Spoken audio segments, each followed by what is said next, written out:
Shri K M Antony, ഇപ്പോൾ ഈ പിടികൂടുന്ന ഈ ലഹരി മരുന്നിൻ്റെ ഒരളവ് വെച്ചിട്ടാണല്ലോ ഇപ്പോൾ ശിക്ഷ നടപ്പാക്കുന്ന ഒരു സംവിധാനമൊക്കെ നിലവിലുള്ളത്. ഇപ്പോൾ നോക്കി, ഈ രണ്ട് സംവിധായകർ മലയാള സിനിമയിൽ വലിയ മുതൽക്കൂട്ടാണ് ഇവർ രണ്ടുപേരും. പക്ഷേ 1.6 ഗ്രാം കഞ്ചാവ് ഇവരിൽ നിന്ന് പിടിച്ചെടുത്തതായാണ് എക്സൈസ് പറയുന്നത്. അതുകൊണ്ട് തന്നെ അവരെ സ്റ്റേഷൻ ജാമ്യത്തിൽ വിടുന്ന ഒരു സാഹചര്യം ഉണ്ടായി. അപ്പോൾ ഈ അളവ് മാത്രം മാനദണ്ഡമാക്കി ഇത്തരം കേസുകളിൽ ഒരു സമീപനം എടുക്കാൻ കഴിയുമോ എന്നൊരു ചോദ്യം ഉയരുന്നുണ്ട് ഇപ്പോൾ. നീലിമ, ഈ നിയമം അങ്ങനെ തന്നെയാണ് പറയുന്നത്. കാരണം 10 ഗ്രാമിൽ കുറഞ്ഞ MDMA ആണെങ്കിലും 1 കിലോയിൽ കുറഞ്ഞ കഞ്ചാവ് ആണെങ്കിലും അത് സ്മോൾ ക്വാണ്ടിറ്റി ആയിട്ടാണ് കണക്കാക്കുന്നത്. സ്മോൾ ക്വാണ്ടിറ്റി എന്ന് പറഞ്ഞു കഴിഞ്ഞാൽ അതിൽ 1 വർഷം ശിക്ഷയും ഏകദേശം നിസ്സാരമായിട്ടുള്ള ഒരു ഫൈനും മാത്രമേ വരുന്നുള്ളൂ. 1 വർഷം ശിക്ഷ എന്ന് പറയുമ്പോൾ ജാമ്യം കൊടുക്കാവുന്ന ഒരു കേസാണത്. അത് അത്ര ഗൗരവമായിട്ട് കാണുന്നില്ല. പക്ഷേ ആ പ്രൊവിഷൻ ആ നിയമത്തിൻ്റെ ആ പഴുതിനെ മിസ്യൂസ് ചെയ്തുകൊണ്ട്, ദുർവിനിയോഗം ചെയ്തുകൊണ്ട് ഇന്നിപ്പം മയക്കുമരുന്നിൻ്റെ ഉപയോഗം വ്യാപകമായിട്ട് തന്നെ നടക്കുന്നുണ്ട്. അല്ലെങ്കിൽ ഇപ്പം നമ്മൾക്ക് വളരെ വളരെ ആശങ്ക ഉണർത്തുന്ന ഒരു കാര്യമാണ്. ഇപ്പം രാഹുൽ ഈശ്വർ പറഞ്ഞതുപോലെ തന്നെ ഈ പറഞ്ഞ കാര്യത്തിൽ ഈ 2 പ്രധാനപ്പെട്ട സംവിധായകർ അത് ഉപയോഗിക്കുന്നു, അവരെ കൈയോടെ പിടിക്കുന്നു, അവരെ എക്സൈസ് കൊണ്ടുപോകുന്നു, സ്റ്റേഷനിൽ കൊണ്ടുപോകുന്നു. ക്വാണ്ടിറ്റി കൂടുതൽ കിട്ടാത്തത് കൊണ്ട് ജാമ്യത്തിൽ വിടുന്നു. അത് വലിയൊരു തെറ്റായ സന്ദേശമാണ് സിനിമയ്ക്കും സമൂഹത്തിനും നൽകുന്നത്. ഒരു സംവിധായകൻ ഇത് ഉപയോഗിക്കുന്ന ആളാകുമ്പോൾ അയാളോട് ഒപ്പമുള്ള ബാക്കിയുള്ള നടന്മാരായിക്കോട്ടെ, മറ്റ് ക്രൂ, ബാക്കിയുള്ളവരെല്ലാം ആകട്ടെ, അത് തെറ്റല്ല എന്ന് കരുതുന്നതിൽ നമുക്ക് മറ്റൊന്നും പറയാനില്ല അവരെ.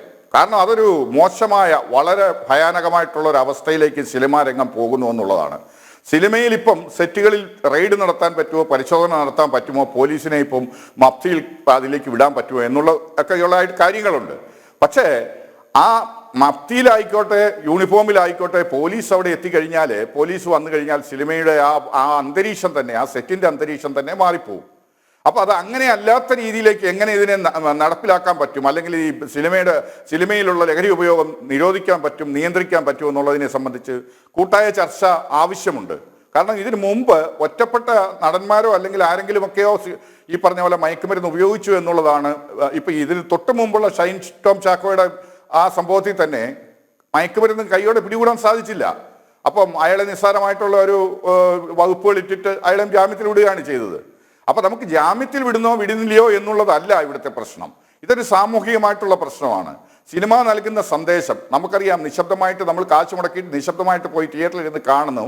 ആ സിനിമയിൽ ഉടനീളം മദ്യപാനവും അതുപോലെ തന്നെ മയക്കുമരുന്നിന്റെ ഉപയോഗം കാണിക്കുന്നു, അല്ലെ പുകവലിക്കുന്നത് കാണിക്കുന്നു. അപ്പൊ നമ്മൾ ഇറങ്ങി വന്നിട്ട് ആ വരുന്ന പ്രേക്ഷകനിൽ ഇത് നിരന്തരമായി ഇത് ഉണ്ടാക്കുന്ന സ്വാധീനം എന്ന് പറയുന്നത് വലുതാണ്. പ്രത്യേകിച്ചും ഈ ടീനേജിലുള്ള അല്ലെങ്കിൽ കൗമാരക്കാരിലും മറ്റുമൊക്കെ ഉണ്ടാക്കുന്ന പ്രശ്നങ്ങൾ വളരെ വലുതാണ്.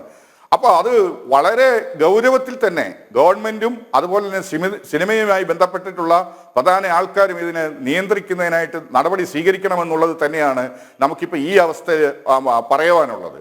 തീർച്ചയായിട്ടും ആ രീതിയിലേക്ക് വരും. ഈ സംഘടനകൾ ഇത് പൂർണ്ണമായിട്ട് ഉൾക്കൊണ്ടുകൊണ്ട് അല്ലെങ്കിൽ സിനിമയിൽ മയക്കുമരുന്നുണ്ട് എന്നുള്ള കാര്യം സമ്മതിച്ച കാലഘട്ടം ഈ അടുത്ത് മാത്രം ഉണ്ടായിട്ടുള്ളൂ. അതിന് മുമ്പ് ഇത് ഇല്ല എന്ന് പറഞ്ഞ് നിഷേധിക്കുന്ന ഒരവസ്ഥയായിരുന്നു കണ്ടിരുന്നത്. പക്ഷെ ഇപ്പോൾ അവർ പരിശോധന നടത്തുന്നതിൽ എതിർപ്പില്ല, അല്ലെങ്കിൽ സെറ്റുകളിൽ പോലീസ് വരുന്നതിൽ എതിർപ്പില്ല എന്നൊക്കെ പറയുന്നുണ്ട്.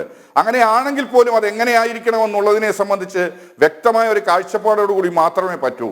സിനിമ എന്ന് പറയുന്ന ഒരു വ്യവസായവുമാണ്, അതോടൊപ്പം തന്നെ ഒരു കലയുമാണ്.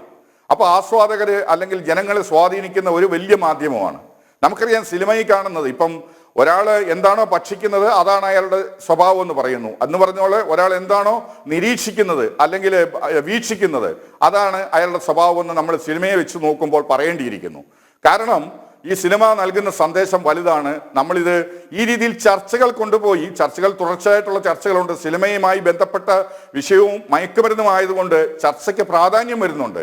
അതോടൊപ്പം തന്നെ ഇത് ജനങ്ങളിൽ എത്തിക്കുക, സിനിമാ മേഖലയെ ശുദ്ധീകരിക്കുക, അല്ലെങ്കിൽ ലഹരി വിമുക്തമാക്കുക എന്നുള്ളതാണ് നമ്മൾ ഇതിനകത്ത് സ്വീകരിക്കേണ്ട ഒരു കാര്യം. അതിന് കൂട്ടായ പരിശ്രമം അധികാരികളുടെ ഭാഗത്തുനിന്നും വേണം. സിനിമയുടെ ബന്ധപ്പെട്ട അത് നിയന്ത്രിക്കുന്ന വ്യക്തികളോ അല്ലെങ്കിൽ സംഘടനകളോ അതിനുവേണ്ടി തയ്യാറെടുക്കുകയും ചെയ്യണം എന്നുള്ളതാണ് എനിക്ക് പറയാനുള്ളത്. ഓക്കെ.